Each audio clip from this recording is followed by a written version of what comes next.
Hello and welcome. I'm Clayton M. Koch, creator and host of the Cash Flow Show podcast. I'm here to talk about mental health charity Think Tenacity in promoting better quality mental health for people in the black community. Now, I cannot stress enough the importance of this work and how much it means to the community. For the black community to have access to therapists who are socially and culturally aware of the mental health challenges faced by members of our community. Think Tenacity is working to address those challenges by providing well needed therapy services in an affordable and cost effective way. Sadly, the provision of these services takes time and money, and any support you can lend would be greatly appreciated. So, join me in supporting Think Tenacity on their journey to remove the stigma and to give our community better mental health.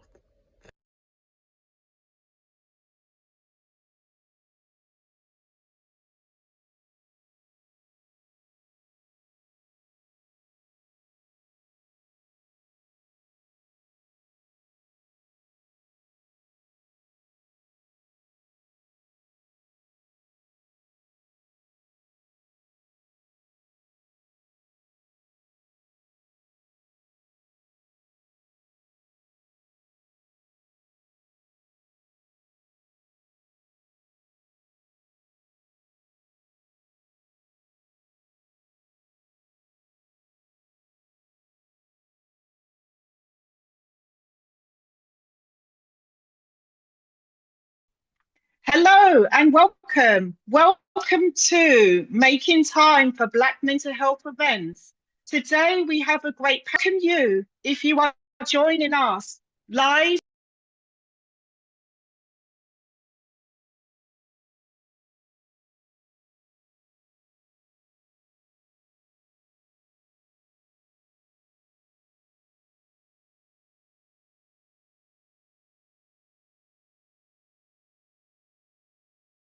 Hello and welcome. Welcome to Making Time for Black Mental Health Events.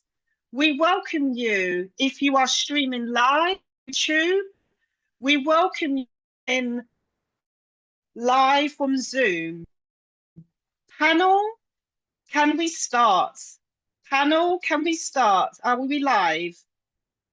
Can we have a raise of hands if you can see me and hear me? Thank you, panel. So today on Making Time for Black Mental Health Events, I'm so happy that we're here today because it's about you, the community, brothers and sisters. We are going to enjoy a community debate and we'll end the session with a Q&A with a Black therapist called Sasha. But before we just start the panel, it's all about you. So what we'd like to hear from you is your opinions regarding an upcoming Black mental health support group that we're scoping for bipolar support. So I'll ask the panelists if they could add to the link for the audience to cast their votes on our next Black mental health support group. So may I please ask the panelists if that they can please add that to the link.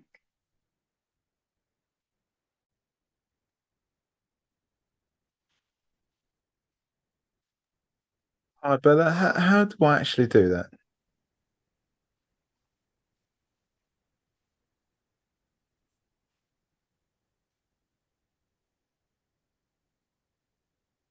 So we'll ask the moderators. We've got some fantastic moderators. If the moderators can add to the chat, please, the link for you to cast your vote on the next upcoming bipolar group. May I ask the moderators to add that to the panel? That would be amazing. Thank you.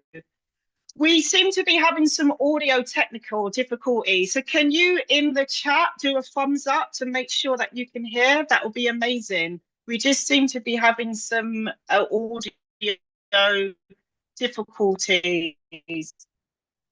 That would be fantastic. So I'll just give you a moment to do that in the chat.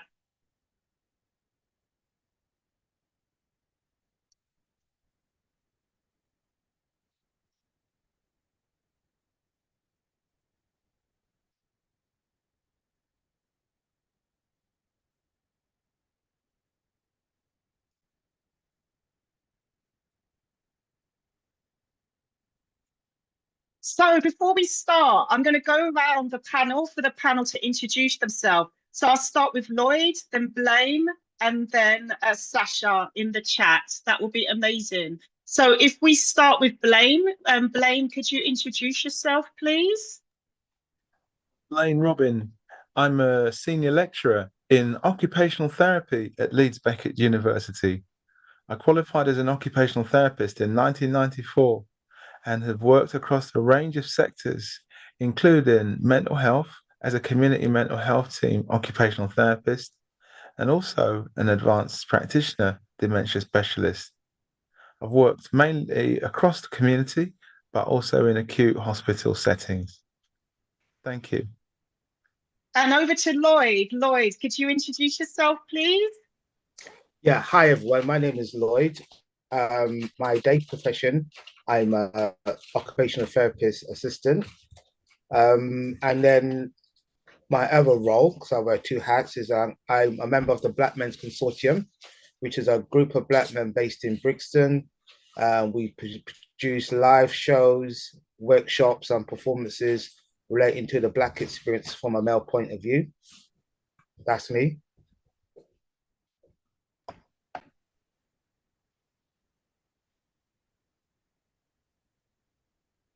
Hi, I'm Sasha McBean. I'm a psychotherapist from Healing Hands Counselling.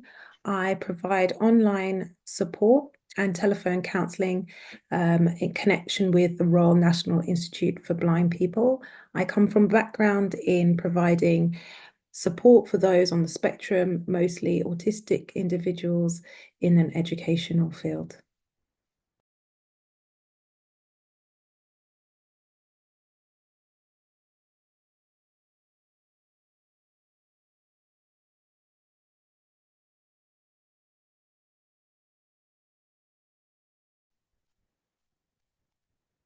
Just a raise of hands if you can hear me and see me clearly. We just seem to be having some technical issues today. Okay, wonderful, wonderful. Okay, so this is a member's choice. As I said, it's all about you guys here in the audience. So, question for the panel and the audience is self-care selfish, or is it okay to put yourself first for self-care? So what we'll do a hand raise, the first person who'd like to answer that question. Is self-care selfish, and is it okay to put yourself first? Who would like to be the first one to answer the question?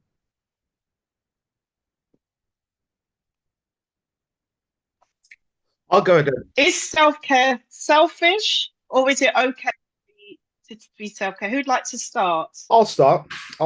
So my personal view is that you have to. Yeah, thank you. You have to be selfish. Self-care starts with yourself. If you can't love yourself, then how do you expect other people to love you, or treat you with any kind of nurturing love? It's very important to have self-care, self-love, self-identity, and embrace that in a positive way.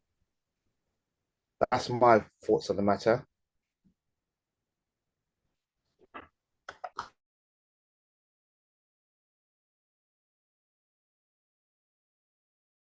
I'll go ahead and follow on from that, Lloyd. I think self-care isn't selfish. It's actually very helpful and beneficial. If you don't take care of yourself first, you're not going to be able to have the strength to help others. And actually, when we talk about self-care, we're talking about basic needs. It's become more popular and more widespread, but actually self-care is just about taking care of oneself. And if you're not taking care of yourself, I think there's an element of you losing yourself and not giving yourself the basic things that you need to function and feel well. So I think, to answer your question, Bella, it's absolutely necessary.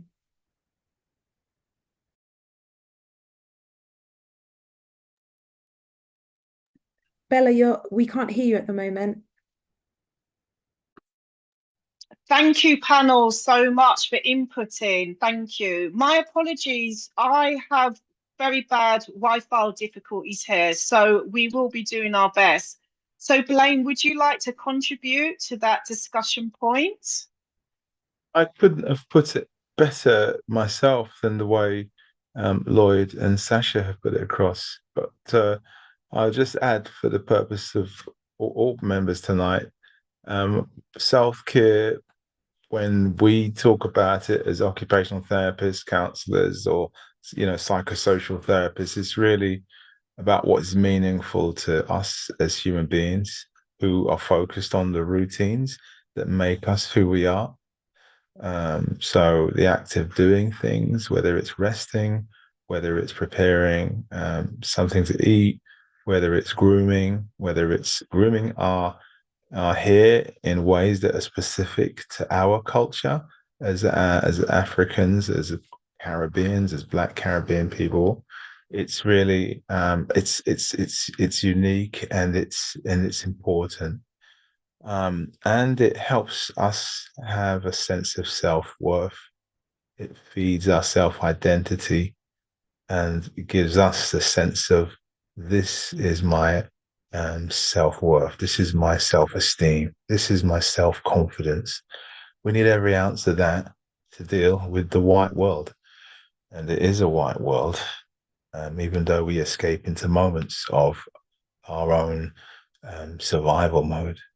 We need everything at our disposals to do well, prosper day by day.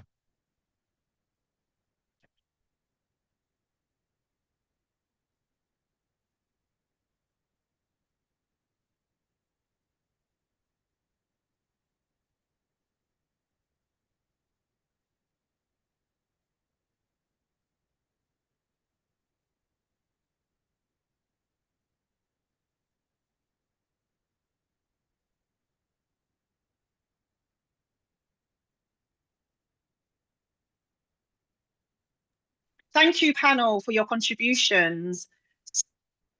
So, another question that came in as a debate: why often stressful? Who would like to give their opinions on that debate question? Apologies, you're buffering. Would you be willing to follow up the questions by just typing it so we could read it and then respond? Because the audio is buffering. There's about 30 seconds delay. Apologies. Moderator, could you put the question in the chat, please, moderator?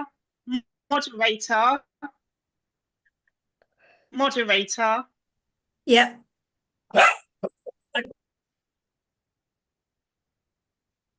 Again, I can't hear with the question. Okay, I've added the question into the chat about the Christmas season being stressful. Thank you. Who would like to go first? Over to Lloyd.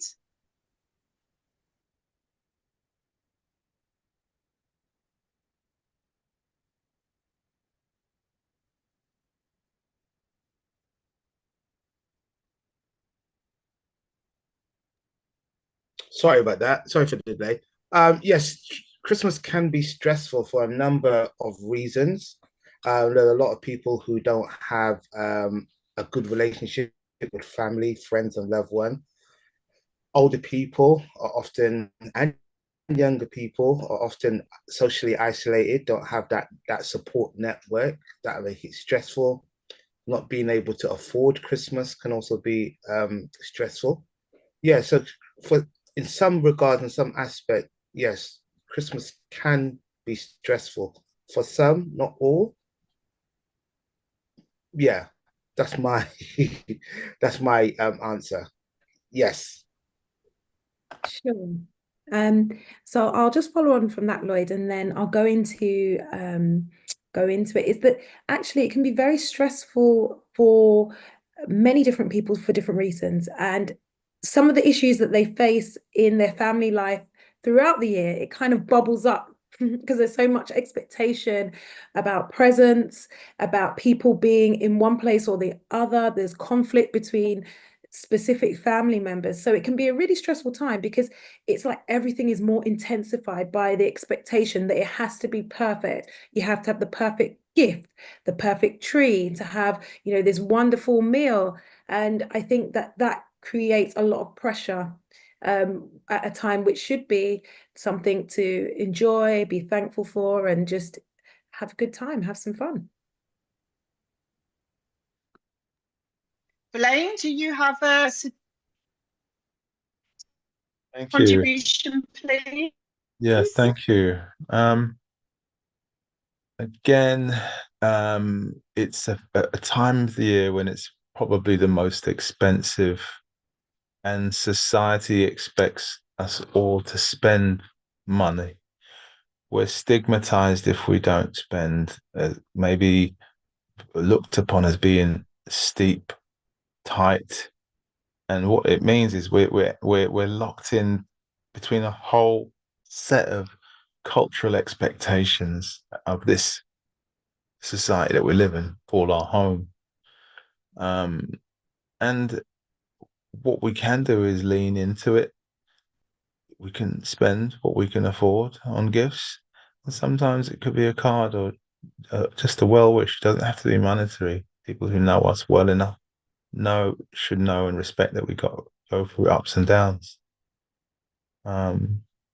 But for sure, it's a time of pressure. We forget the meaning that the faith side relates to, because faith now is being replaced with a lot of fact checking.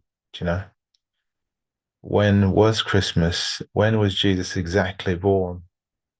Is this a pagan? Is this a white constructed interpretation of the real meaning of Jesus? And yet, I purport to be a Christian. So a lot of challenges and pressures, and the simplicity is sometimes being around loved ones is just the most important thing. People who love us, whether it's friends or intimate partners or blood family members. And it also might be a time of trigger, particularly if we've lost loved ones and they're no longer with us. So there's a number of issues that we need to be kind to ourselves. Just be good to you. Be kind to ourselves first and foremost. So link that self-care into this time. Lean away from pressure. That's my thoughts, panel. How are we doing, Bella and Sasha? Can you relate? Well, I know what the next question is going to be about, which is, my manager does not understand my mental health challenges. What can I do? So to answer that, it's really important to be clear with your managers. Sometimes you take sick leave for a number of reasons, and the first proactive step you can take is to suggest a meeting where you explicitly state that you would like to do well at your job. They want to hear that you like your job and you want to be there. So lead with that and highlight to them that actually it's your mental health that is stopping you from doing your job to the best of your ability. And if you've got examples of the ways in which you're facing challenges in terms of being productive at work, then also bring that to the meeting. If you're not successful or the conversation gets sidetracked and it becomes about your performance overall rather than acknowledging your mental health needs, I would suggest that you bring, if you've got a mental health first aider, someone designated within the company or organization, bring them to a secondary meeting. And I think you could also start to check in with your union if you're part of one of those for advice on the next steps to take. But definitely, I think highlighting that most sick days taken off are stress related. I think it's something like 85% of all illnesses start off as stress related. So it's paramount that you recognize, even if your employer doesn't, where this can lead to if you don't tackle it when you need to straight away. So I hope that answers the question. And does anyone else on the panel have any thoughts on that? Yeah, I have. I have lived experience. So my job is pretty stressful. I work in an environment where there are service users who have complex needs, emotional needs. So as a frontline worker, I was subjected to a lot of racism from the service users and etc. And I used to very much, as you said, Sasha, I would, in supervision, I would mention it to my manager and say, look, I'm really struggling. I really like my job, but I can't struggle. I can't cope with the racism that I'm experiencing in the work. I was met with various things such as, oh, well, they're mentally ill, they're not well, their needs are not being met. And then one day I said to them, well, racism isn't classified as a mental health illness. If you can show me in any medical book, then I would accept it, but it's not. And neither does it says on my contract contract of employment that I should be willing to subject myself to racism.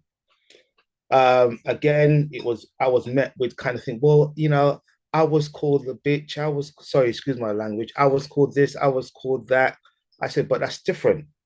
And I'm communicating. You're not listening. So after maybe back and forth over like 2-3 weeks, I just went to my doctor, explained to my doctor, and I said to my doctor, I just need time. I just need rest. And I said, like, a week off. He said, no, take the whole month off. And that's what I did. And when I went back into work, because I was off so for that period of time, that when they saw that, I was not happy in the workplace and knew how much I loved my job, that they said, okay, we're going to move you to a different unit, which is more palatable and more easier for you to do, which I agreed to. Yeah. And I never went back to my old unit. I'm pleased for you, Lloyd. I'm so glad to hear you say you didn't go back. And I think this is part of a structural issue where, often companies will have recordings that say we will not accept any verbal abuse, right? Yeah. And sometimes it's very difficult, but we have to kind of hold our companies to account to protect us from racial discrimination in the workplace, because it is a form of abuse.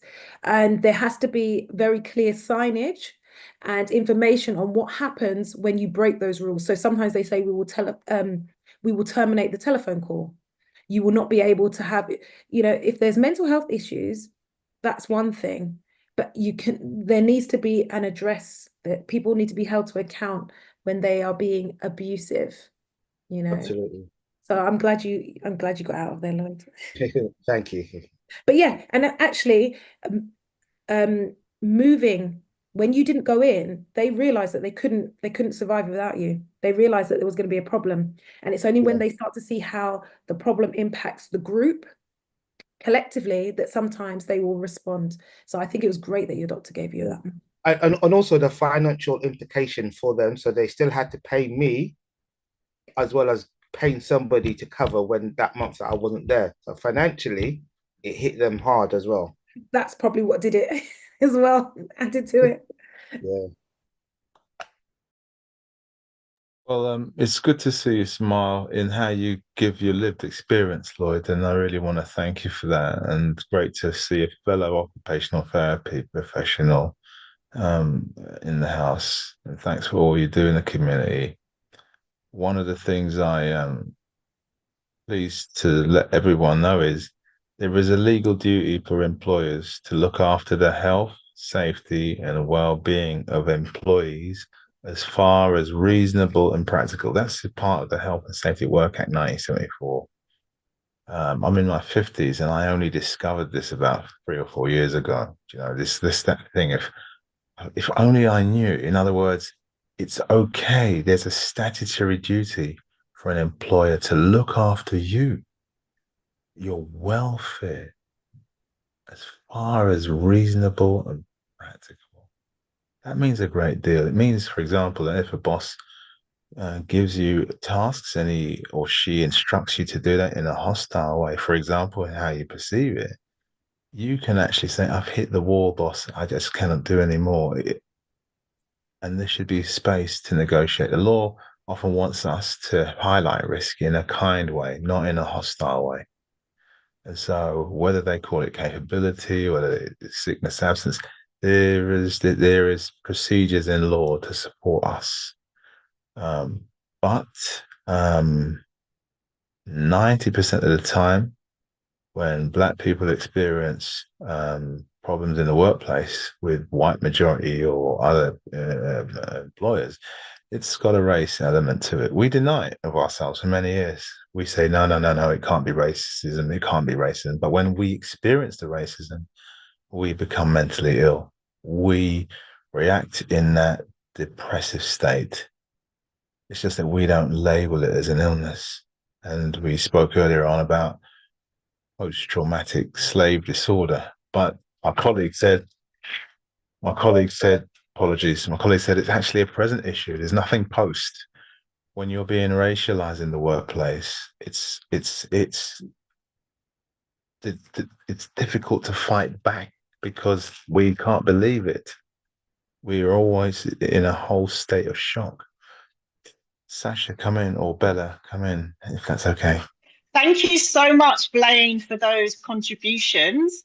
So guys, if you're watching, you are tuned in to Making Time for Black Mental Health Events Members' Choice and Community Debate. We are serving the Black community and committed to tackling health inequalities by providing access to Black therapists. But it's also about you and your opinions and your votes. So we're going to add to the screen a short poll to get your gist and opinions, and especially how your well-being is. So I'll ask the moderator if you could upload the polls, which will take a few moments for you to complete before we move on to the next section of the community debate. So moderator, if you can update the polls, that will be amazing. And panelists, please also join in the polls as well. We would love to hear your feedback as well. Thank you.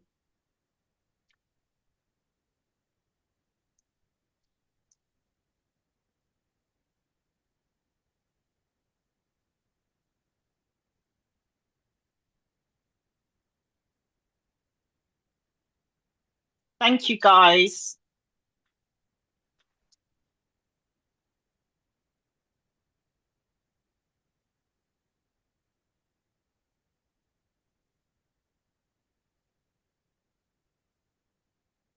That's brilliant. I think everybody's completed, so we'll move on to the next question. Thank you, moderator.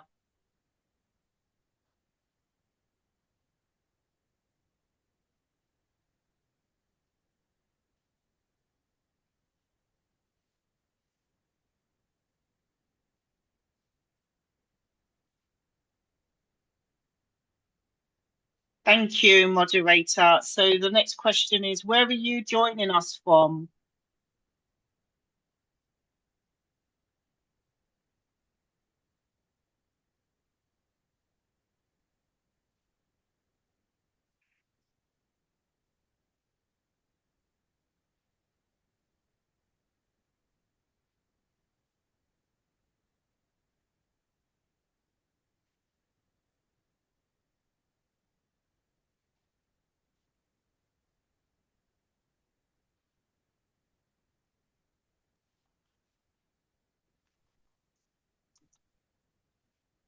Thank you, moderator. So we do appreciate those answers, which are amazing. Thank you. And we'll move to the next question. Thank you, moderator.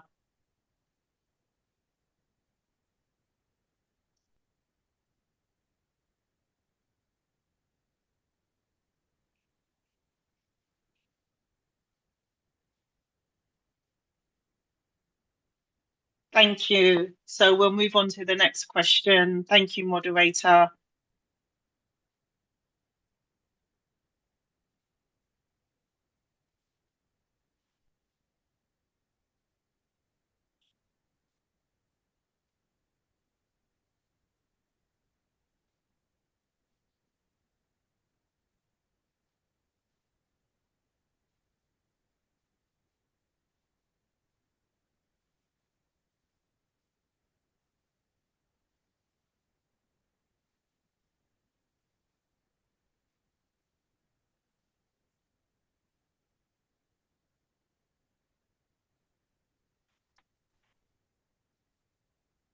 Thank you, moderator. And thank you. I think that's the end of the poll, or there may be one last question. That's amazing. Thank you.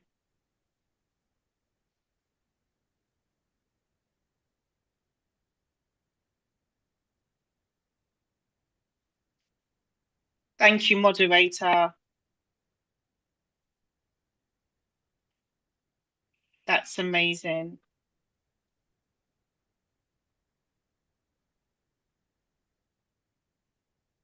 That's great. Thank you. Okay, guys, so that's the ending of the poll.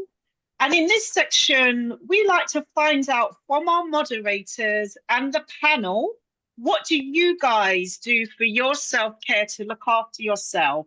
So if I start with Sasha, what's your favorite self-care activity?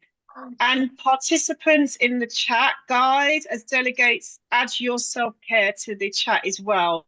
Sasha, what do you like to do for I self-care? think it's really hard to choose one, but I think my top self-care is exercise. And if I had to pick, the main one is yoga, because it really just gets me to connect with my mind, my body, and my soul. And, you know, there's different forms of it. So it can be quite energetic, and other times it can be relaxing. So that would be my number one.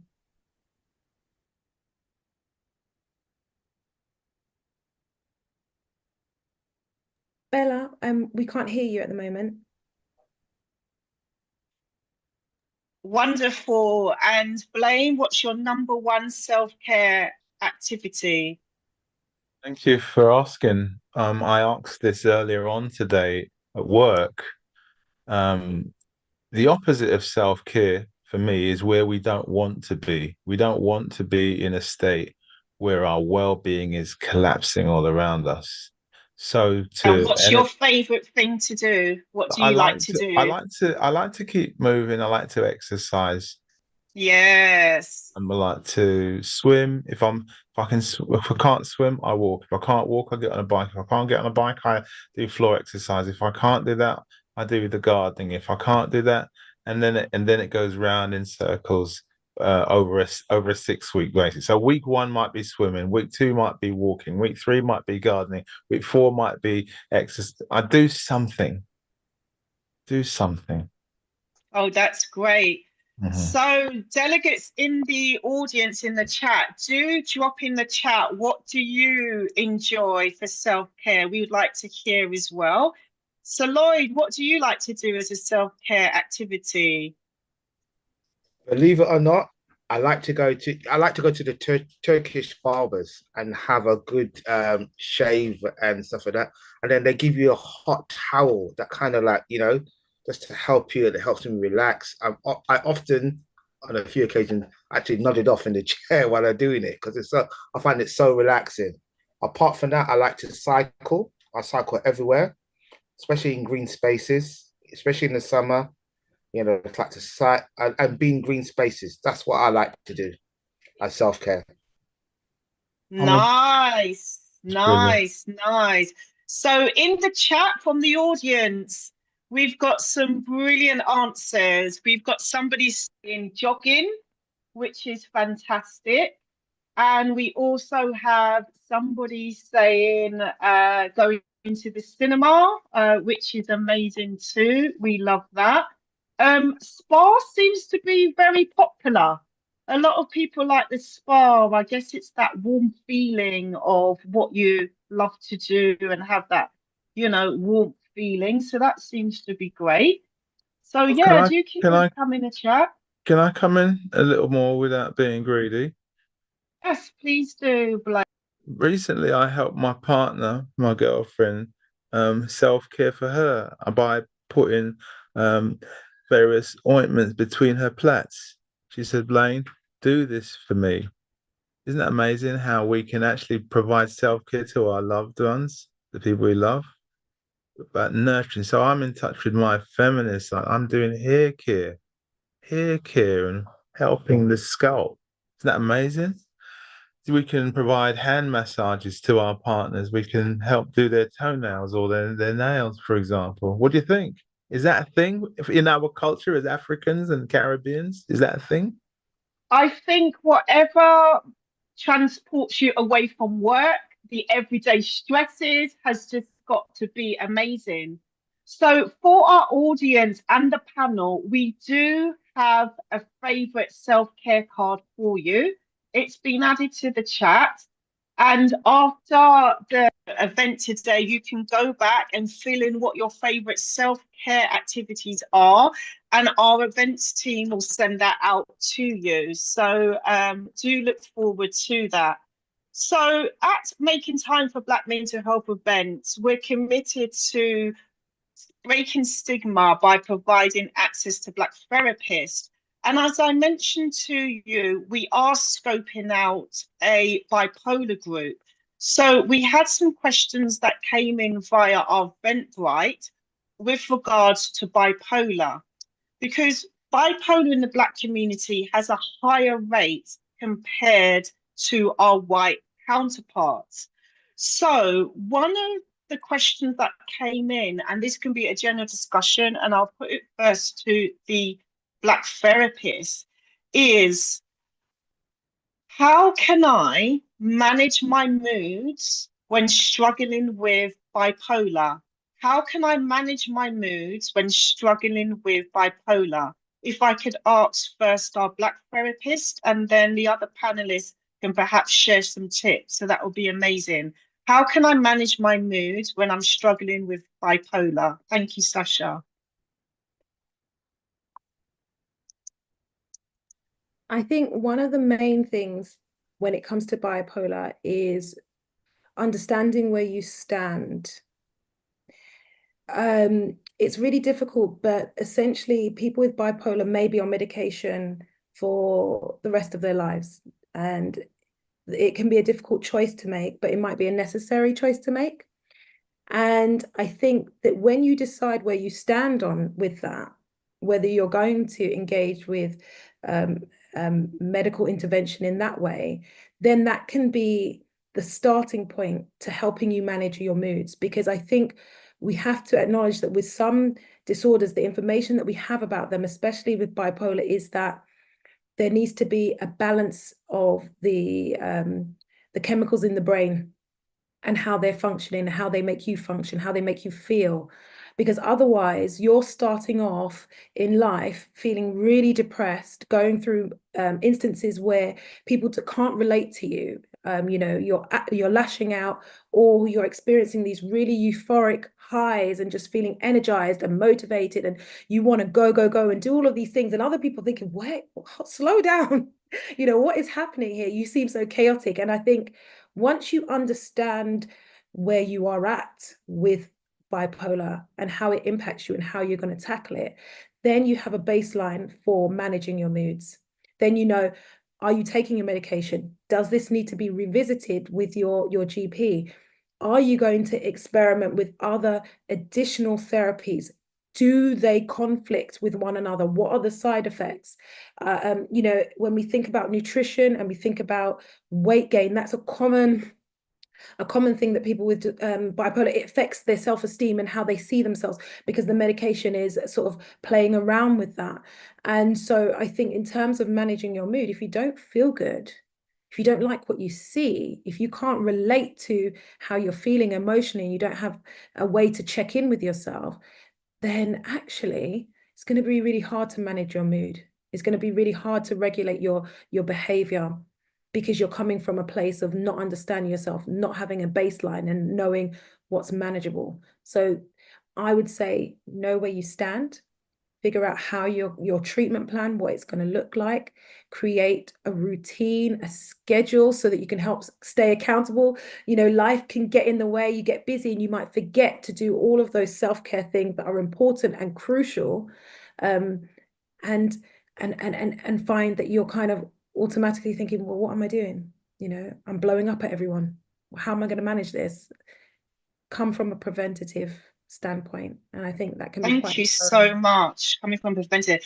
And for the audience and everybody to listen who may not understand what bipolar is, we do understand the diagnosis means you would have an elevated high mood or a low depression mood.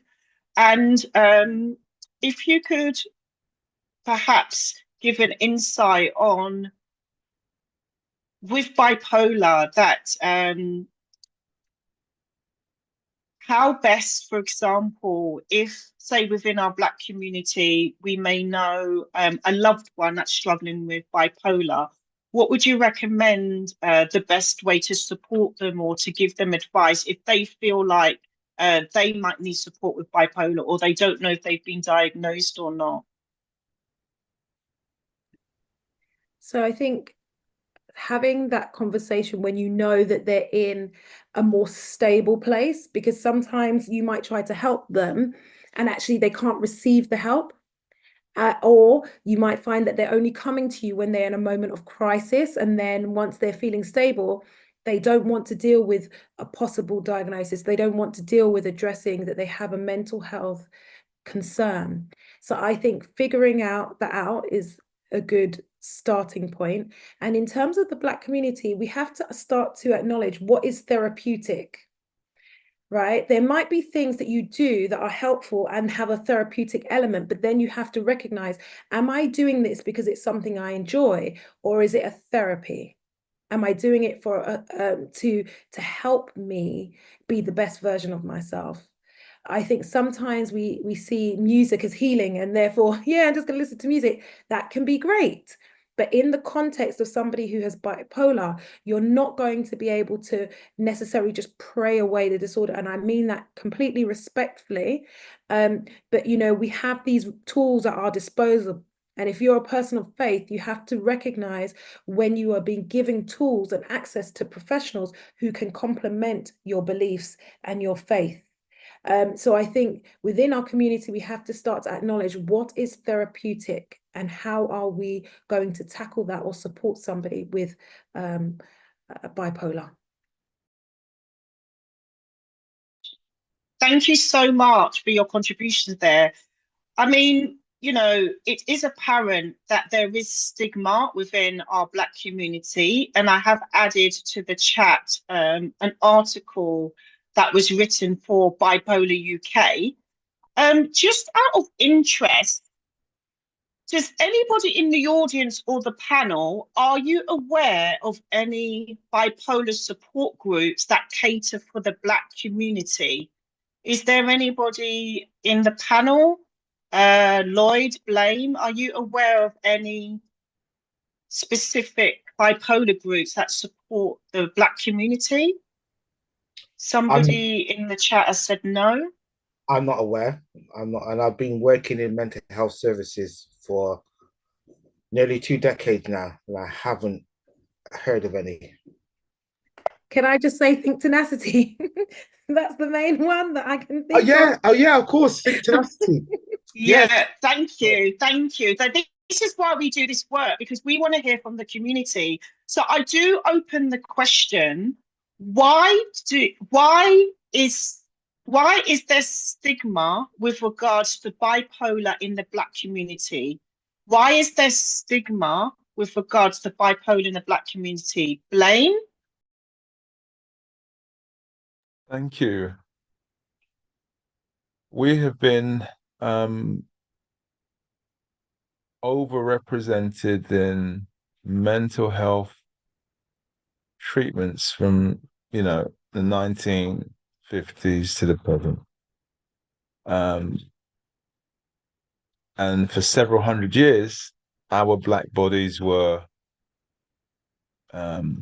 objectified and subjectified by the medical profession in the development of medical knowledge. We've also been overrepresented in harsh police brutality. In my time growing up in the 1960s, 70s, 80s. And so all those negative events have created a mushroom cloud of how we're received, how we're dealt with by the system. So that's the backdrop, and it's hard to sort of shake it off. When we campaign for rights and justice, the people in the system call our supporters people that are just trying to play the race card in order to get rewards or support. But we can only work to our strength.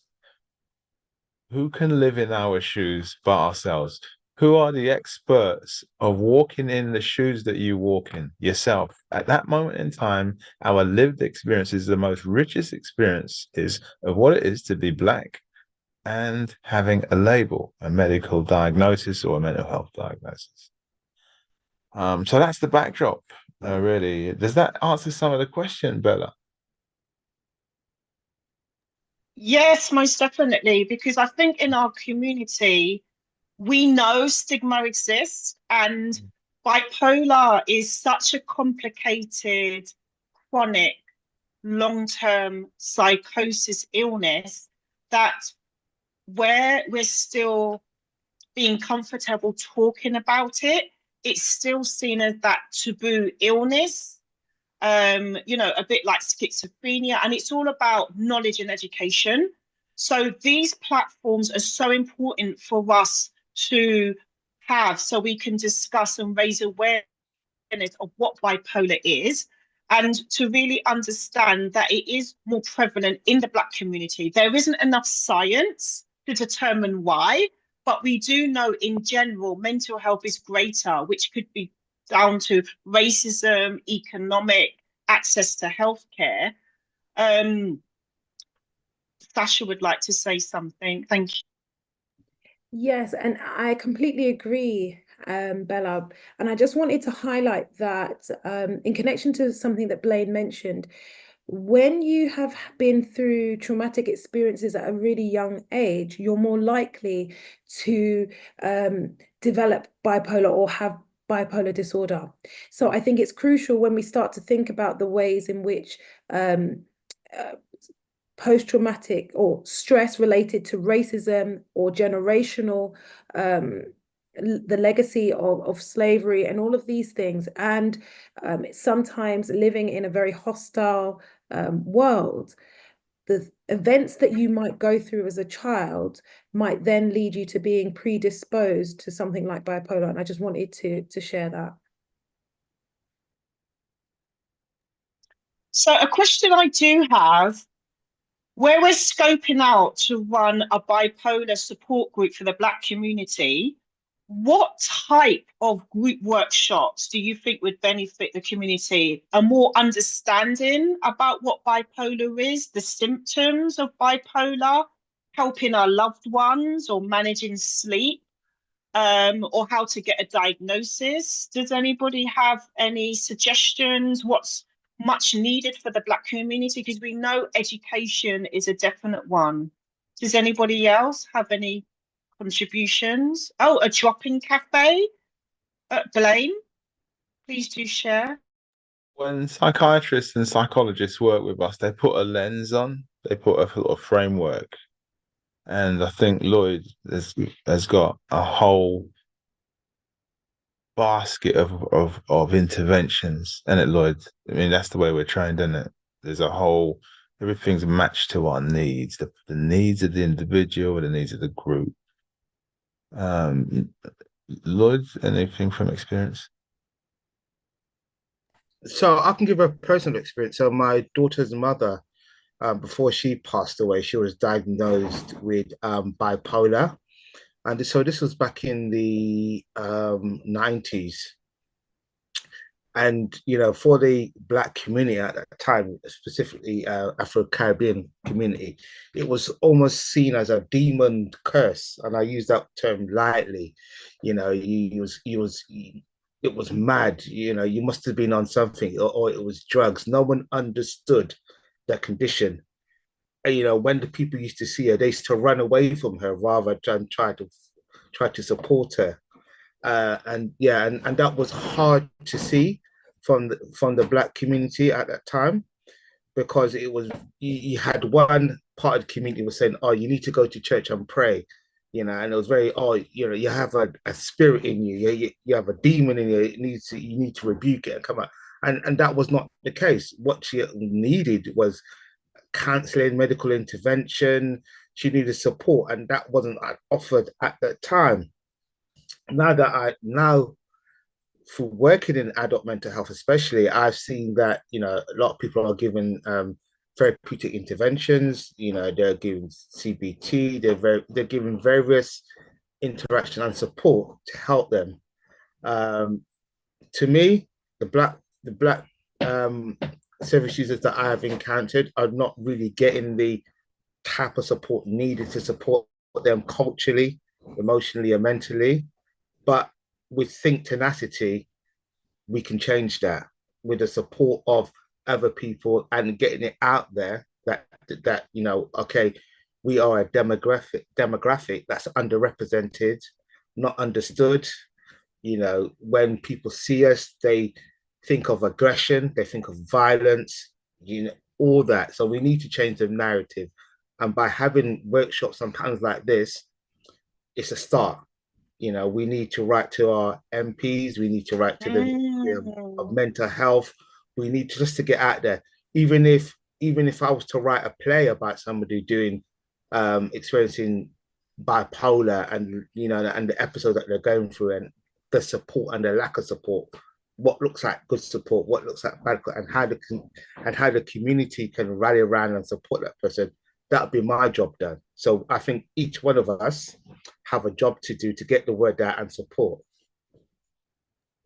Definitely. Thank you, Lloyd. I think one of the other apprehensions about bipolar is the link to medication, which fears a lot of people, because not every mental condition, or if you're struggling with depression, anxiety, means you need medication.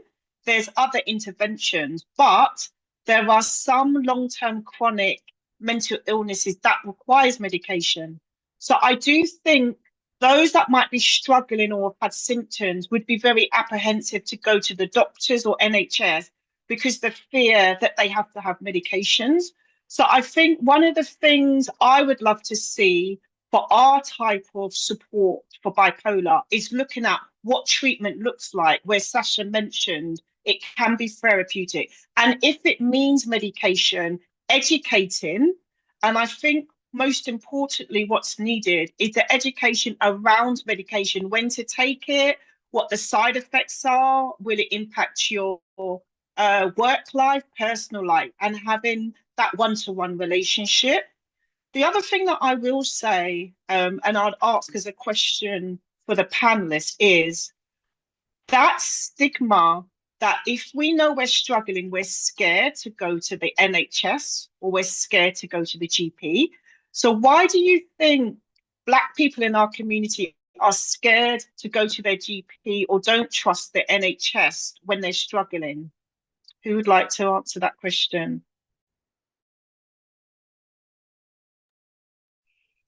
Hi. Yes, Blaine. Hi, thank you. Thanks, colleagues. I think it's just a history of mistrust and what the system represents. And also, as you said earlier on, medication, this idea of being over-medicated, or how much of your function can be taken away by the medication on this journey to kind of recovery. That lived experience is really off-putting for a number of black patients. And similarly, again, there's a whole, as you said, a whole collection of issues around, traumatic responses, isn't it, Sasha? Denial, anger, and you're dealing in the issues of paranoia. Maybe someone's done you something. It could be, and then you're thinking about how you can do the sort of the whole social stresses plus the personality is inverting inward if you're hearing voices or if you're responding to hallucinations, and that there's a whole set of confusions and pressures around what the best way to cope is. And if you add it to that, and there's no social support in your life, as someone that you can identify with as a support, it's going to impact you even more. So it's a very, especially in this society, this urban society with, the dole system, bosses, fast cars being. It's different for the village back home in Africa, the Caribbean. At once upon a time, where you had people around you, but even life in the Caribbean, Africa has changed from when we were kids. Everybody's either emigrating out or it's more faster over there. So the world's changed. The life that we once knew as a culture is changed now. Our world revolves around telephone apps, go online, log on, get that medication, weed, other kind of self-medication stuff going on. Um, it's really the virtual world's become a real world. It's a little fusion, and then post-pandemic as well. Everybody's reverted to WhatsApp groups that have their own groups of friends now. So not only do you have to be part of that friendship group, but if you're left out of that friendship group, you're isolated. So there's a lot of pressures. Um, Back to the next panel member. Thank you. That's my view. Thank you. I think in our community, what becomes difficult, and I love the way you talked about the WhatsApp group, where I believe knowledge is power, and also advocating to find your own information, because word gets around very fast in our community. We don't need a TV advert or Facebook ads. So if Auntie Pat has said, I went to the doctor and he didn't do it, goes around. And then Auntie Susie says, oh, the doctor told me to do this. It goes around and goes around. And one of the difficulties for this and why I run these platforms is when you are struggling and you don't address it early, your symptoms will deteriorate and deteriorate so much that one of the biggest symptoms is like loneliness and isolation. And then the days turn into months and weeks very quickly, and you haven't left your house. So we do need to have these conversations to showcase what do we do for self-care, or what does depression look like, so we can recognize this and know what to do and how to seek help early. Does anybody want to contribute to that? Know what to do and how to seek help early? I definitely would say take the opinion of act fast and hard.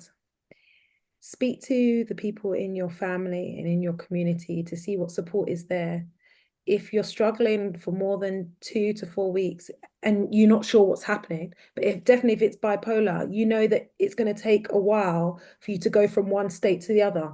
So there's no point the waiting. The delay might mean that the episode lasts for longer. So in general, when we're talking about getting help from the NHS or organizations like that, I think it's important to have an advocate, somebody who is of sound mind, who you value their opinion, so that they can speak for you. And if in any case, if you go to any sort of place where they might have the right to take away some of your rights temporarily, be it section, think about when you talk to the doctor having a Mackenzie friend. It's not somebody just saying that phrase means someone can automatically come in with you. Okay. And it means that you have somebody who can keep record and keep track of what's being said and can account for what's happening. And it means that you don't have to worry about you reacting to something the doctor's saying, because there's somebody else there who's bearing witness and can later kind of debrief you and say, well, actually, I question this too. I don't think the doctor really listened carefully to what you were saying. I think that the first conclusion was up the medication and they didn't discuss options. Yeah, so I think when you also go into meetings with the GP, ask, what are my options? What are the available treatments? Because they're often going to give you what is cheaper for the NHS, but also what they have been told, what medication they've been told to push more of, right? They are incentivized. So it's important for us, like Bella said, to become informed about the way the NHS and the GP surgeries and the hospitals work together as a system. And then finally, I think we can't escape the fact that the NHS is struggling. You know, it's trying to be privatized. So there will be overworked doctors. There will be people who don't necessarily want to give you a second opinion, even though you are allowed to ask for one. So just be mindful that actually they can make mistakes as well.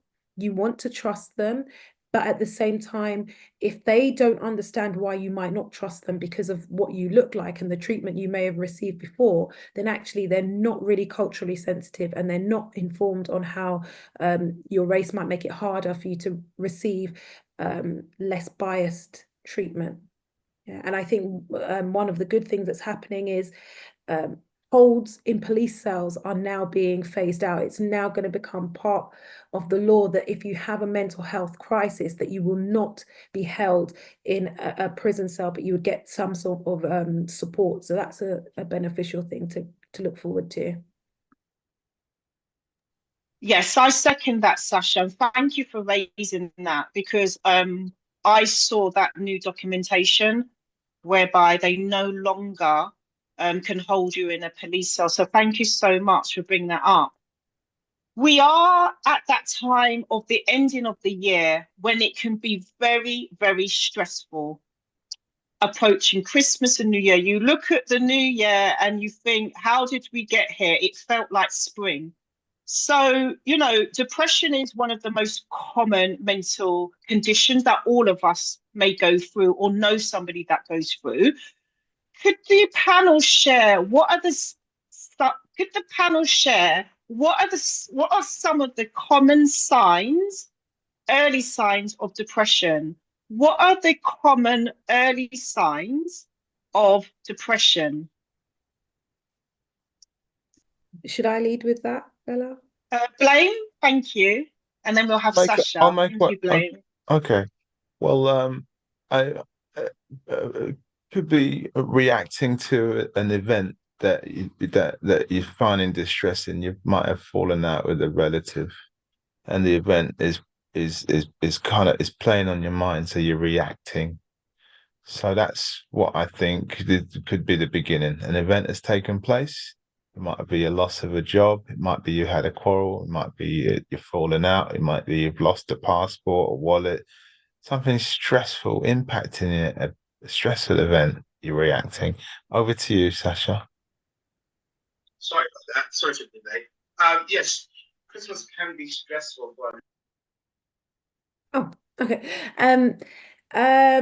Yes. So one of the key signs that people overlook is feeling really tired, feeling unusually tired and sleeping lots. Now, when things are busy and things are going on, you think, oh, yeah, I'm just tired. But actually, when you have depressive symptoms and they're creeping up on you, you are shutting yourself away because, one, you don't have the motivation to do the things that you want to do.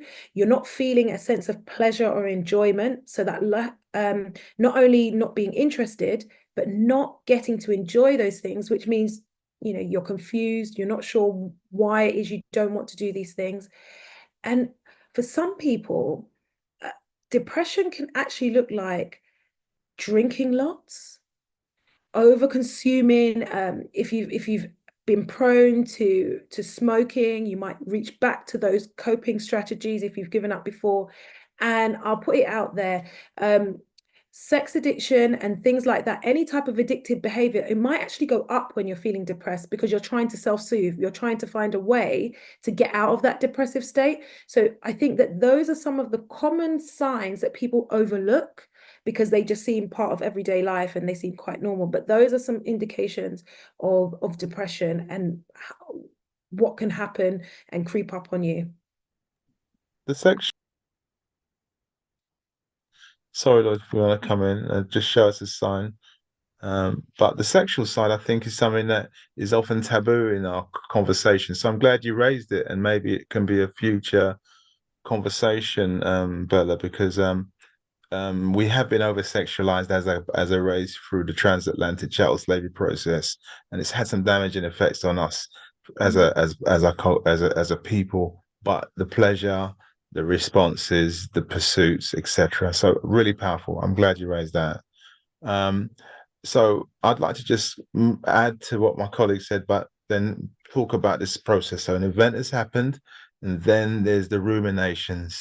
There's the thoughts, the attitudes, the behaviors. It's like a cycle which is repetitive and repetitive, and the person has difficulty resolving what's the resolution. This is how it's making me feel. I don't like that situation, and now I'm going to behave in a certain way. Might be clench my fists. I might frown, have a frown on my face. I might not be able to sleep because the thoughts are going around in my head. The attitude, my thoughts, I'm ruminating, and it's just a cycle, a process, a cycle.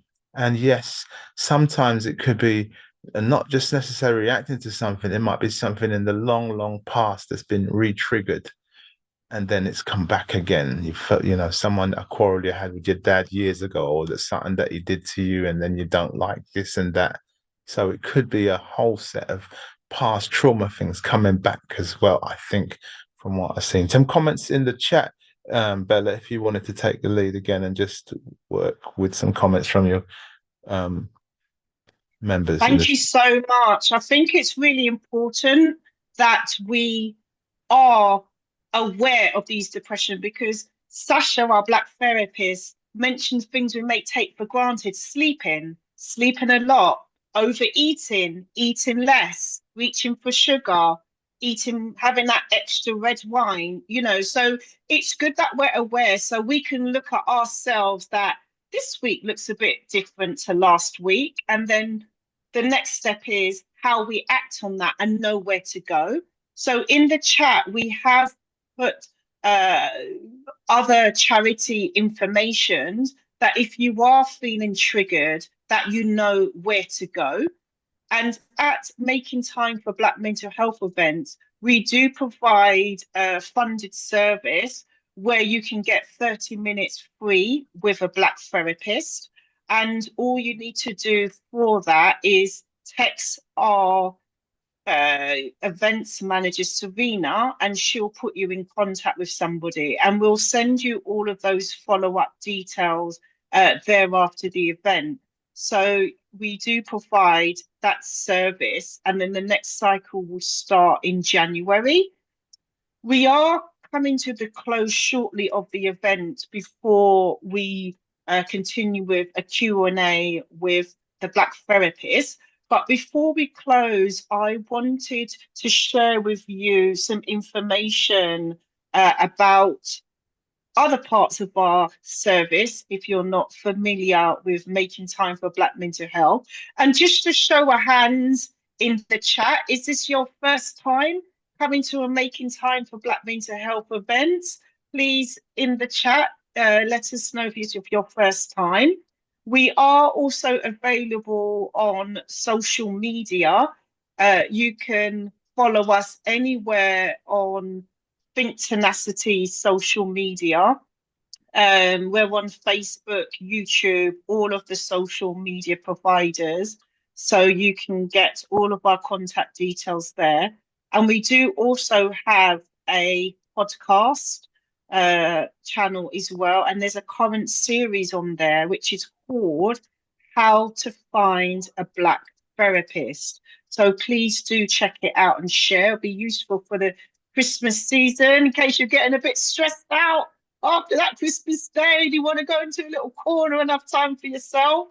So yeah, and talking about time for yourself, for self-care. So everybody receives a self-care card courtesy of our events team. It takes 2 minutes to fill in, And what we ask is, what's your favourite food? What's your favourite song? What's your favourite movie? So, yeah, you'll be able to fill that in. If after the event you want to know where to go to get all of this information, then you just go to our link tree, where all of our links will be provided there after the event, anytime you need to. This event is actually being streamed on YouTube. So you'll be able to go back to the event and go back to YouTube to watch the live stream at any time. And that is on our YouTube channel. I've got some exciting news to share.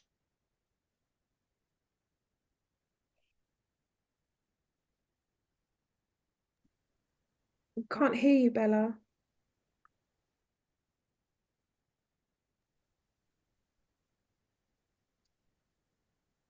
Okay, so everybody can access their self-care card.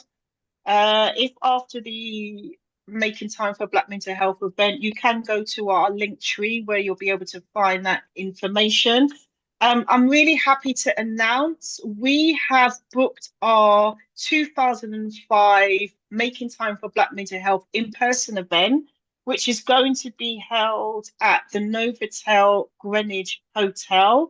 So that is now available. Registrations have now opened on Eventbrite. If you go to our Eventbrite link, you can book a ticket. I do recommend to book early because tickets will sell out really fast. Our last event in Notting Hill sold out really, really quickly. So I do recommend for you to book your tickets early. And we've got some amazing panels, discussions on there, and then you'll get access to Black therapists. So I really recommend that you book your ticket in advance because the last event booked out. So the last segment of the event today will be questions to the Black therapist. So if you do have any questions for the Black therapist, if you want to drop them into the chat, and your question will be asked for Sasha, the Black therapist. And once again, if you want to go back and view the events recording, you'll be able to do that via the podcast, or you'll be able to do that via our YouTube channels. So if you do have any questions for Sasha, the Black therapist, do drop those into the chat. That will be amazing. Otherwise, some questions have come in through our Eventbrite ticket. So what we normally do is, in your Eventbrite ticket, you have the opportunity to ask the questions. Okay, so one of the questions that came in regarding romance and relationships, a question came in: is it possible for myself and my partner to have group therapy? And what is group therapy, please, Sasha?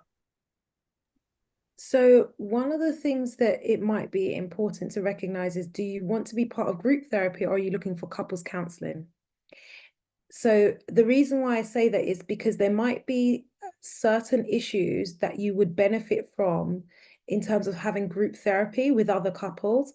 But essentially, if there are issues with communication, fears for the future, some of these things you might want to work on in couples counseling as a team first, before you then try to engage with a couple's sort of counseling as a group.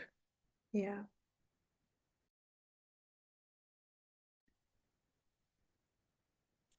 Hi. Sorry Hi. to interrupt.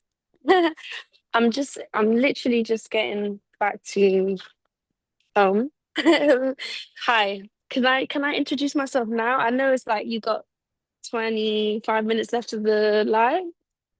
Is that correct? I'm a bit late though. I'm Ebony, by the way.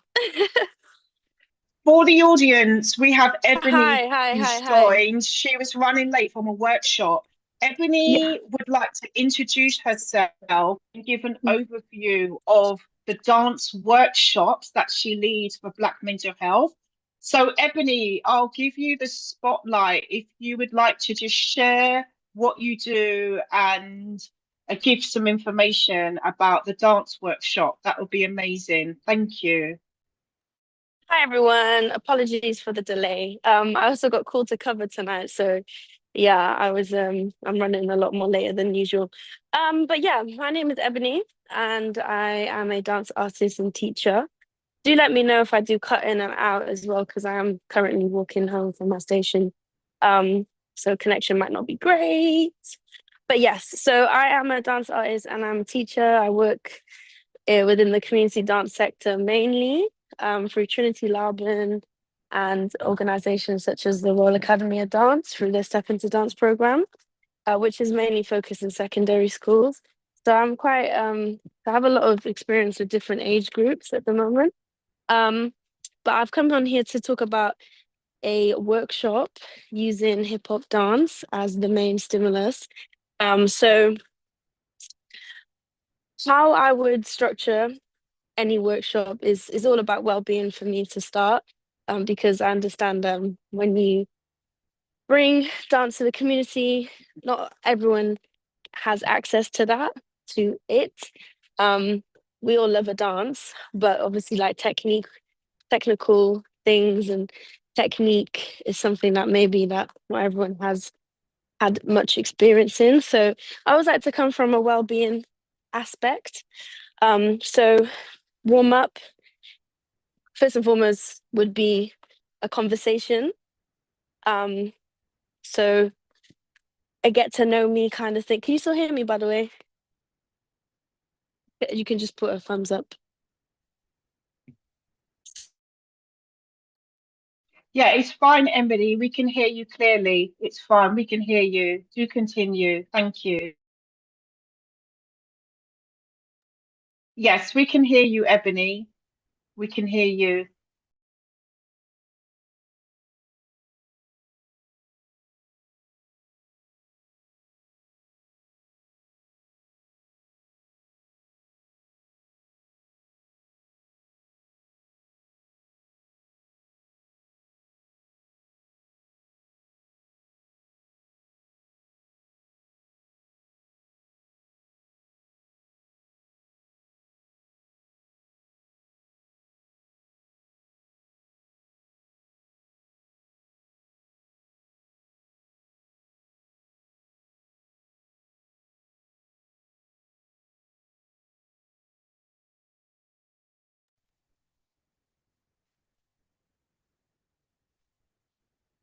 Okay, so we're having a little bit of difficulties with Ebony's audio.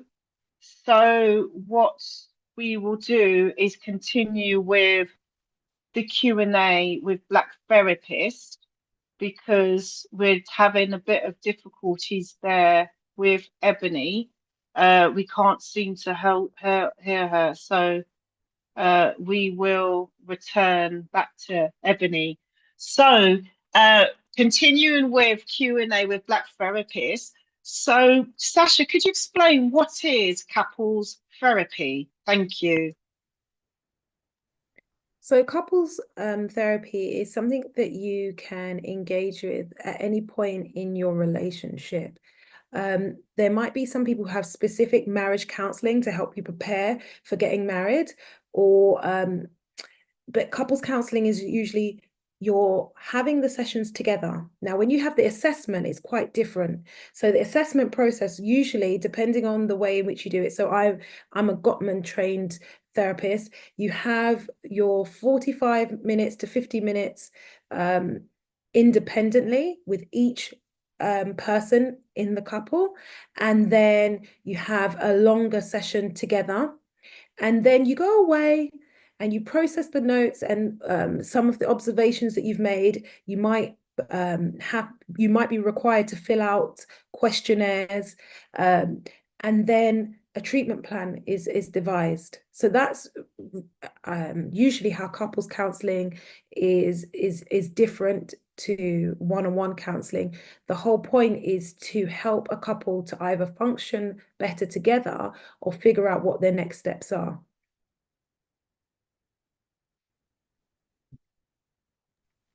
Thank you so much for sharing that. There's a question around trauma. Can we actually really let go of past traumas? Is that possible? And what is a trauma?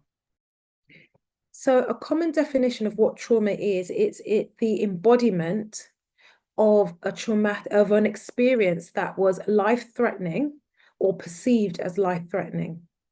So a common way that we think about trauma is when something terrible's happened, right? It's life-changing, but it's also about the perception, right? So sometimes we can have secondary trauma through witnessing big catastrophes or genocides, and then you are left traumatized with that. So the answer is actually, yes, you can heal from trauma.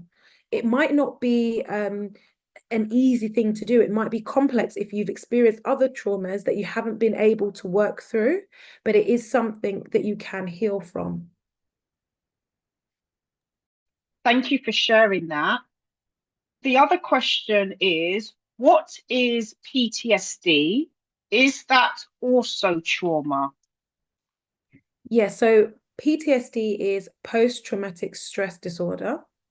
And it's just recognizing that the common word is triggered, right? Something happens and you start behaving in a way that seems disproportionate to what's happening in the moment. So someone might slam a door and you are brought back mentally to the time where you were in, you witnessed an explosion. Let's put it that way. So you're being triggered and pulled back to something that's happened in the past, and you start to respond as though you're in that moment. So for some people, they might have a flashback so they can actually see the event taking place.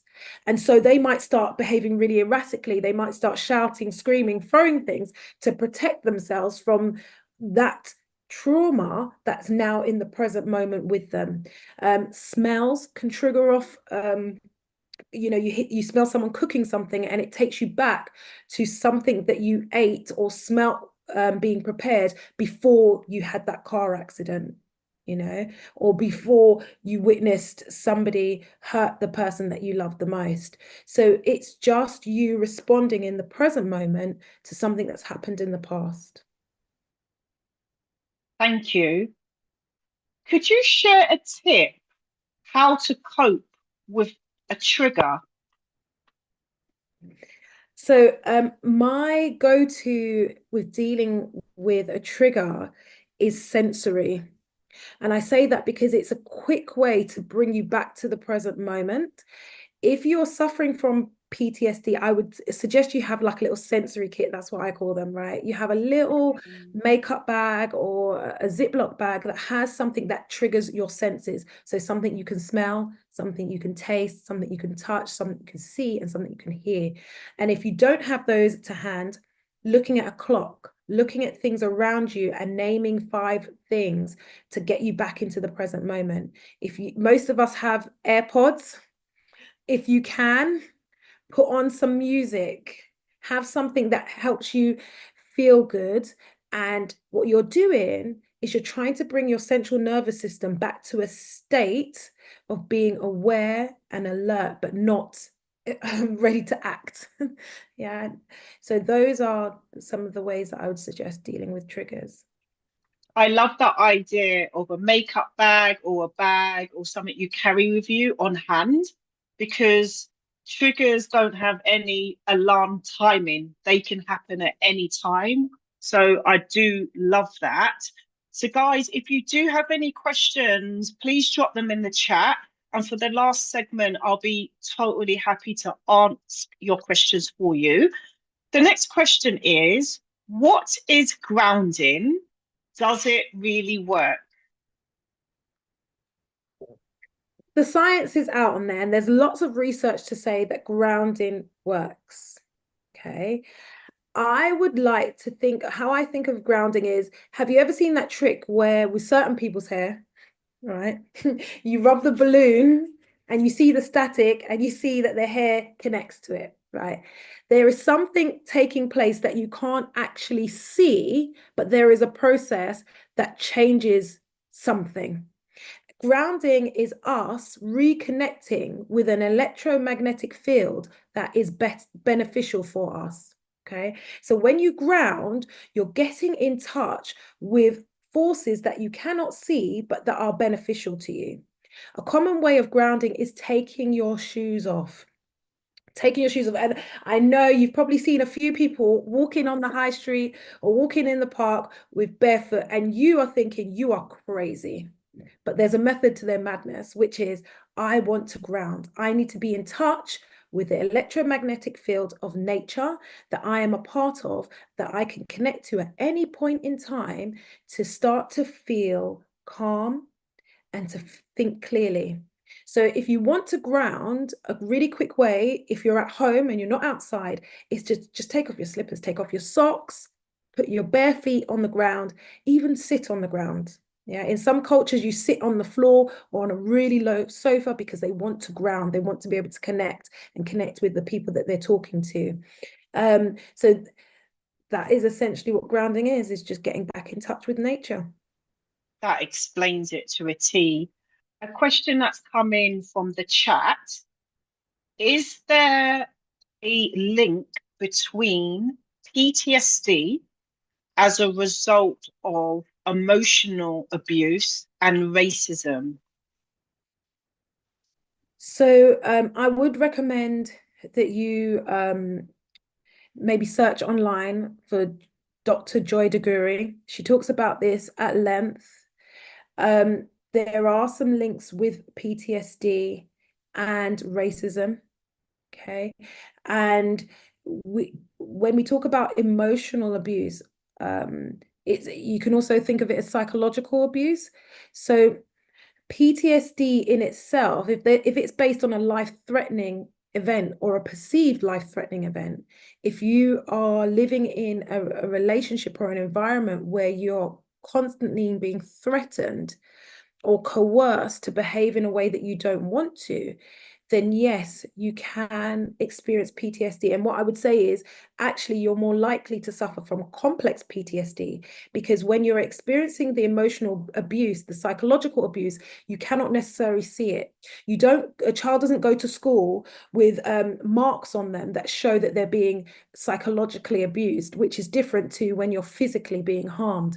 So you're more likely to have complex PTSD in those situations because it's gone unnoticed and it's happened for a long period of time. And so the way that you respond will be a lot more maybe erratic, if we call it that, but the triggering will likely be daily. You'll be triggered all the time because you haven't had the support that you need. Understood. Is racial trauma real, and can racism affect my mental health? Well, I would say racial trauma exists because racism exists, right? And if trauma exists, then racial trauma exists. And so I would say, yes, racial trauma is real. And how can you work on that? I think part of that is finding safe spaces. That's why events like this are crucial, because unfortunately in the UK especially, there's a big denial about systematic racism.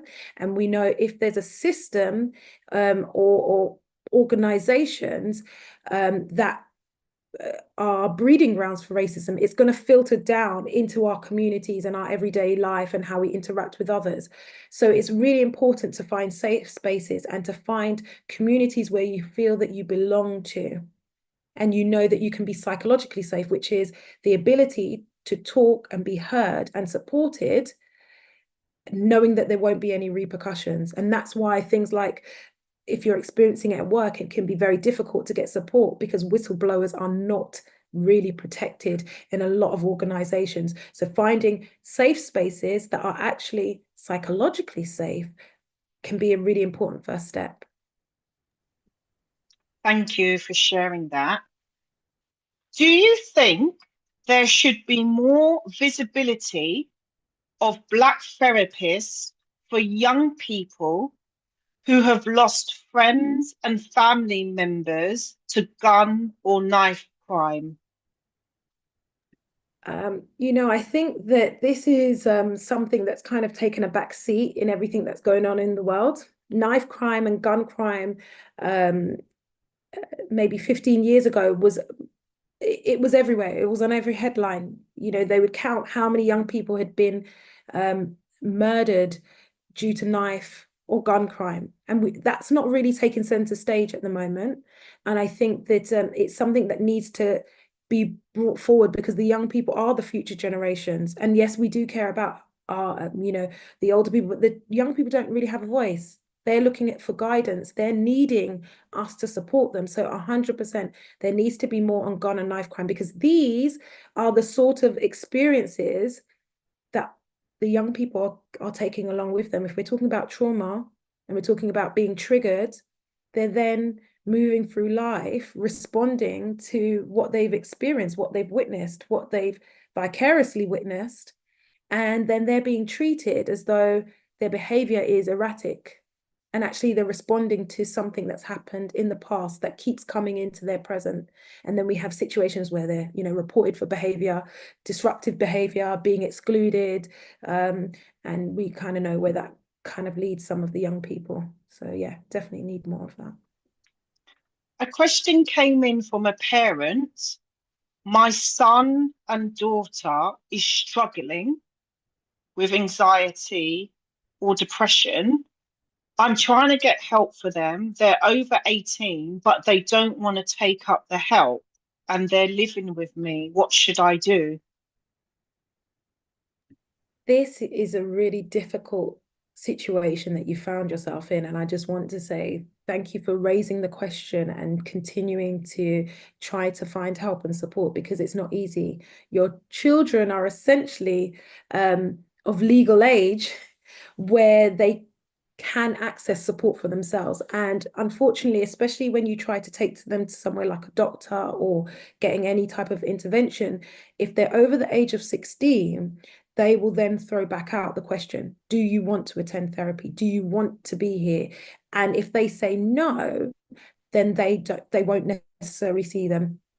They live in your home. So there's some really hard choices that need to be made. And I wonder if there are any community organizations or members of your family or your tribe that can support you in this, because sometimes it's hard for your children to hear you because they just see you as your mum, as their mum. They don't want to hear you. And maybe what needs to happen is other people in the family, in the community saying, you have an issue, we need to work on this together. Because essentially, if they're in your house, it's going to be chaos. Right. And if you've got both of them, and the reality is anxiety is a condition that affects everyone. And then you might find that you start to suffer from anxiety. For some reason, there's it can go from person to person when it comes to anxiety, because you're trying to avoid triggers. And therefore, everyone in the house is avoiding these triggers and then being triggered themselves. Thank you for sharing that. Another question from a parent. My son has been sectioned, and I don't believe he should be sectioned. The hospital won't talk to me. What should I do? So it's difficult because the hospital won't talk to you. But I wonder if you are written down as his next of kin. If they're saying that he has diminished responsibility, which is why he's being sectioned, then there needs to be a way for there to be some communication. So you need to start to ask those questions of stating, I'm his next of kin, so therefore I have access to that. And I definitely think that going to charities like Mind and contacting them on the legal support you can have, because in order to be sectioned, there's a very strict criteria. And for some reason, we do know that people from the African and Caribbean community, they seem to be sectioned, I don't know, but I would say easier than other demographics. So I think finding out what the legal recourse is and pursuing that would be a really good step. And contacting an organization like Mind might give you the clarity, but also the support of how to go about this. Thank you. Thank you so much, Sharon, for putting that into the chat. I've attended a Making Time for Black Mental Health event, and I feel ready to see a Black therapist. I've never gone to a Black therapist before. How do I start? How do I prepare for my first session? I think it's about recognizing you don't have to prepare. Okay, you've got a need, and the therapist is there to help you. You don't need to do anything to prepare. You just need to go. Right? Sometimes it's really hard to take that first step. So I'm really happy for you that you've acknowledged that you're ready to do that and you want to do that. I think that one of the things you can do is be prepared that if you've been waiting for a long time, it won't necessarily be a short fix.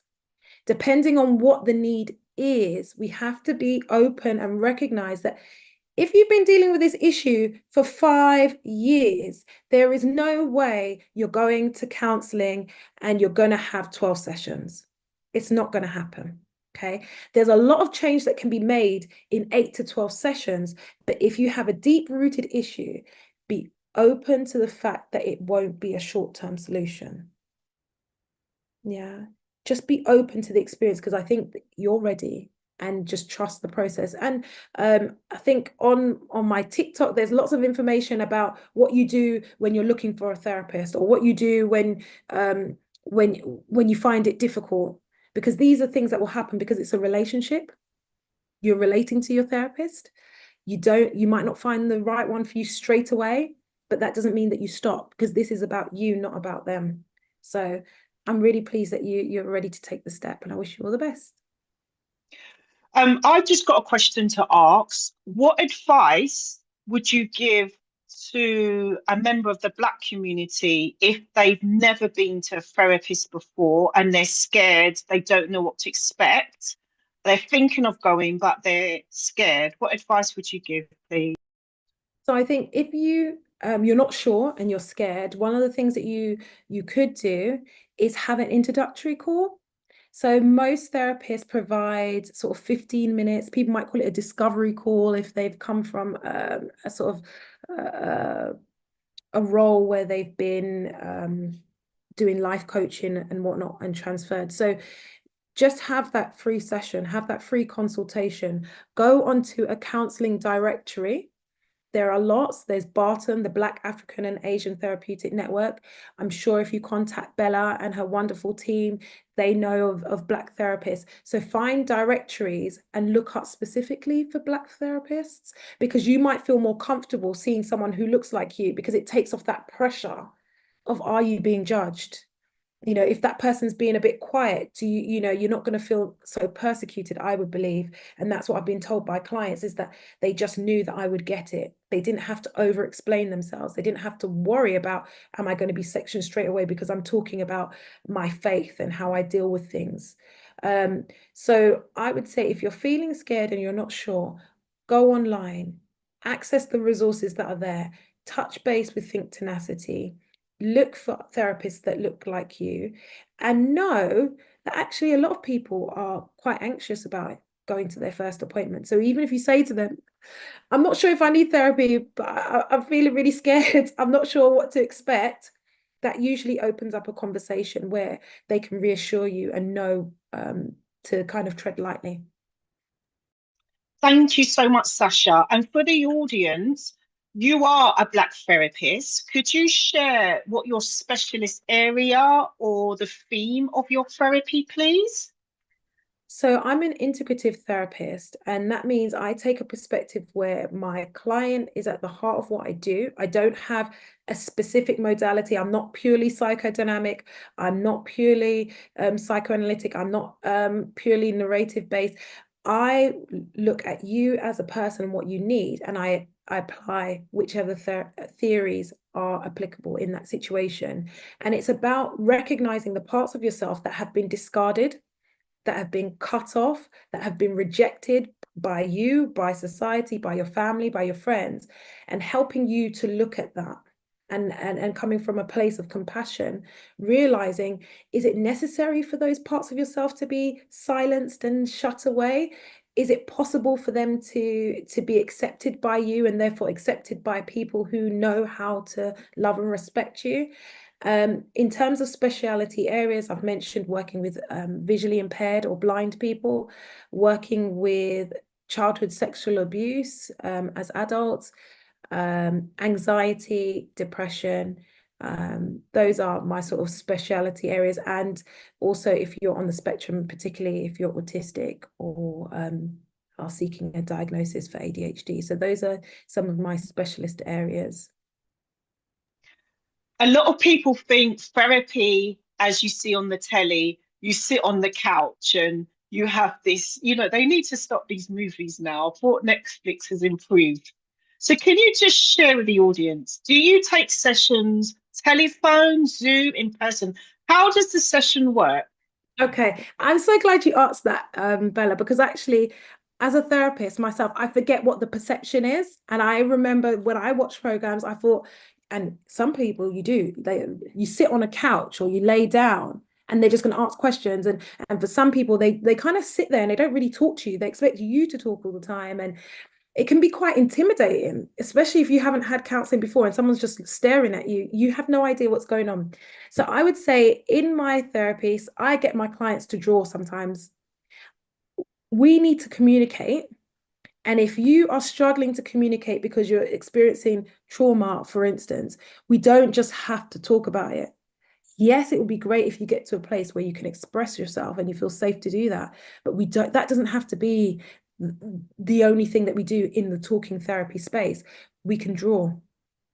Sometimes pictures come into the space because that helps you tell a story. It helps you to narrate your life to date. Sometimes we do like a timeline of all the things that you've been through, or if you're recovering from something, the steps you've taken. Sometimes you're filling out worksheets, right? Sometimes I love this. I love giving my clients interventions to do at home, whether it's things that nobody else knows about that they have to introduce into their daily life. All of these things are therapeutic interventions, but it has to be applicable in your life when you switch off that screen or when you hang up the phone from me. If it's not beneficial to your life outside of the therapy, then it's not beneficial at all.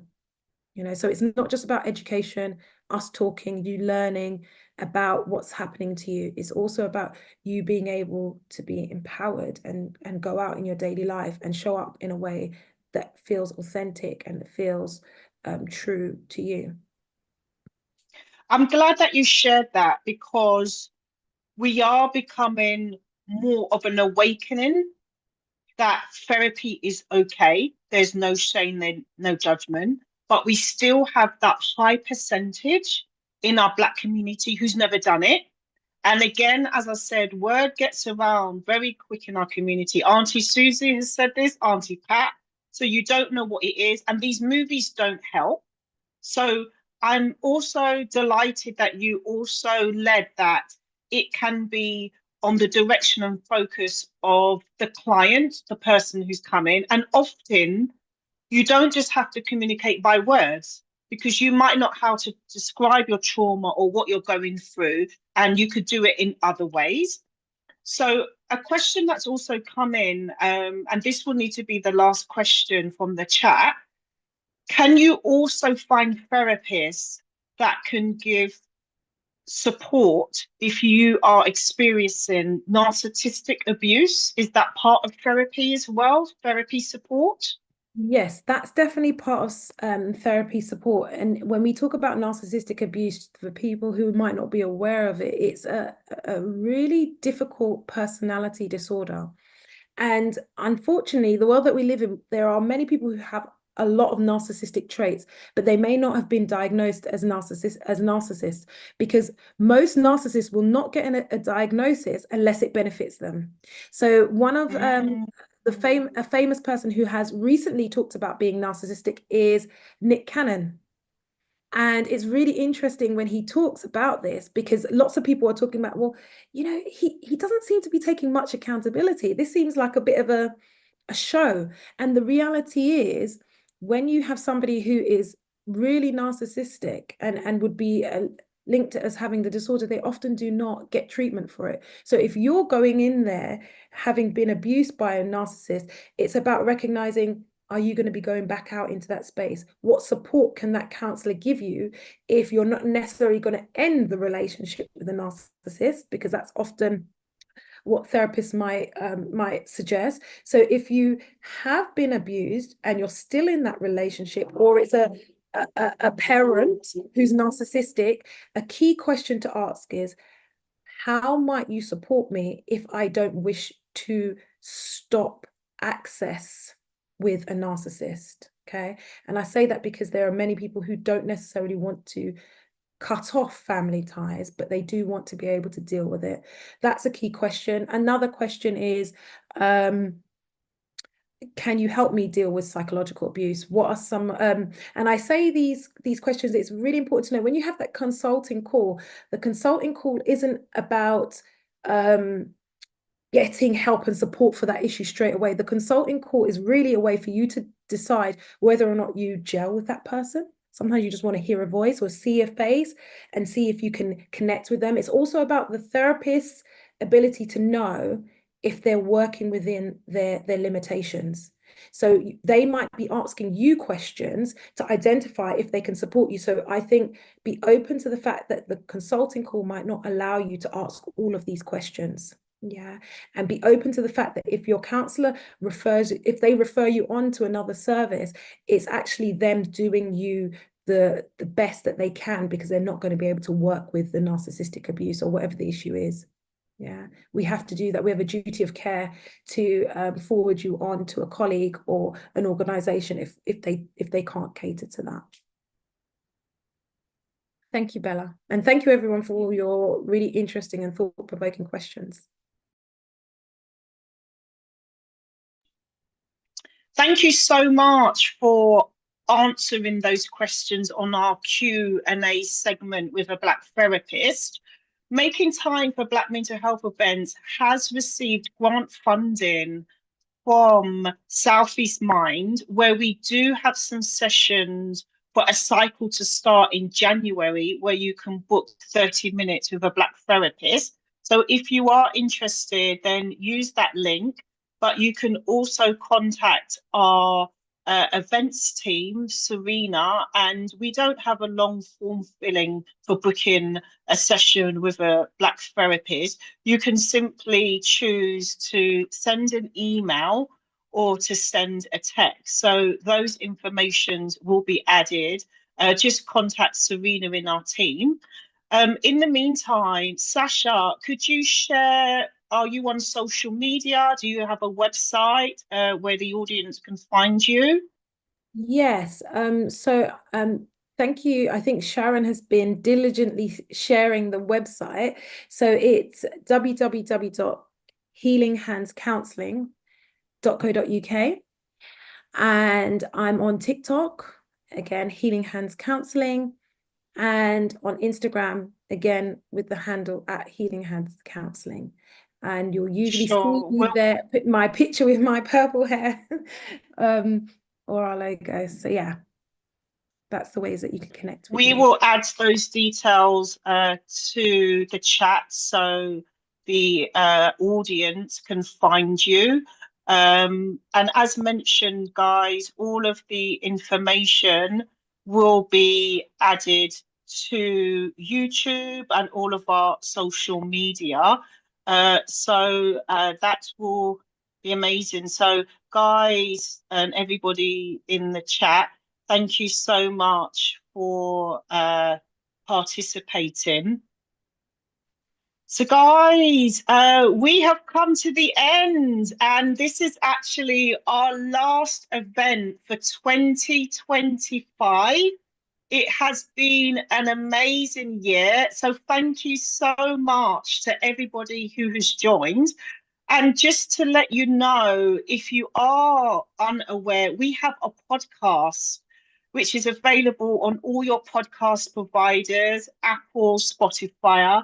And we have a brilliant section and series all about how to find a Black therapist. So you'll be able to hear some of the recordings and information and meet our therapist in real life. So I urge you to have a look, share, especially over the Christmas season. And we're delighted to announce that our next event has been booked for 27th of February. I do urge you to book your tickets in advance and share with loved ones and your community. And at this event, we will have a panel of Black therapists that you'll meet in person. And it's 1 minute's walk from the station, very, very easy to find in Greenwich. So guys, thank you so much for being part of Making Time for Black Mental Health events. We also do ask that if you have enjoyed it, to head over to our Google page and please write a review, because it helps us and the ability for others to find us on Google. So if you have enjoyed it, I'm going to give you a couple of seconds. If you would write a Google review, it only takes a minute to do so. So I've added the Google link into the chat. So if you wouldn't mind, if you've enjoyed it, to share your views on what you thought about the session today. We would really, really appreciate that. That would be super. I'll give you a few moments to do that.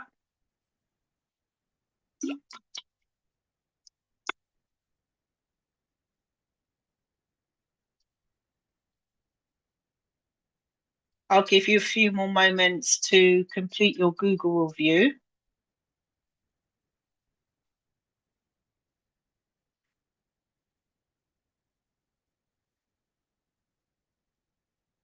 Wonderful.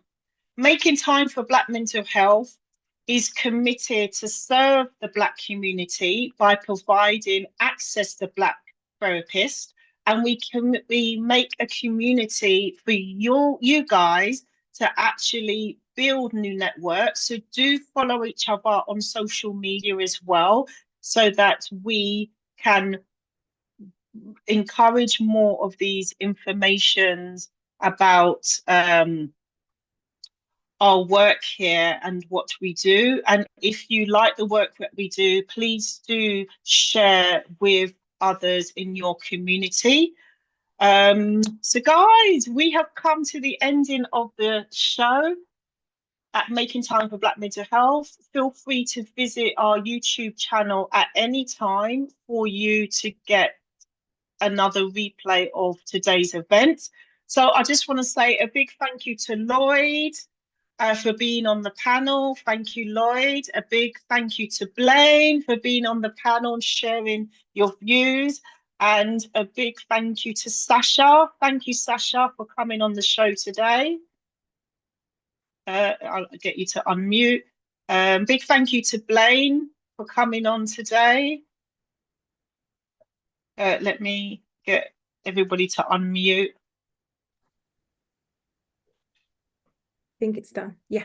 Yeah. Thank you, Bella, for having me. Thank you, everyone who came today. I hope it's been really, really useful. Yeah. Over to Lloyd. Thank you for your participation. Thank you. And I want to thank the panel guests as well, Sasha and Blaine, and obviously yourself, Bella, and to all the participants in the group. Thank you so much and allowing me to be a part of this panel. Wonderful. Thank you. And Blaine, thank you so much for being part of our panel. Thank you, Bella, Sasha and Lloyd, and all the participants. Thank you very much. Thank you, Lloyd. Thank you, Blaine. Wonderful. Wonderful. Wonderful. Okay, guys. So everybody stay safe. And thank you so much for being part of Making Time for Black Mental Health event, the last event for 2023. So thank you very much, guys. Thank you so much. Thank you to everybody in the chat.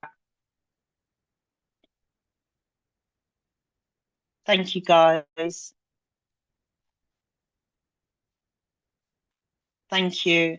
Thank you, guys. Oh, thank you. Somebody said an incredible session. Lovely evening. Enjoyed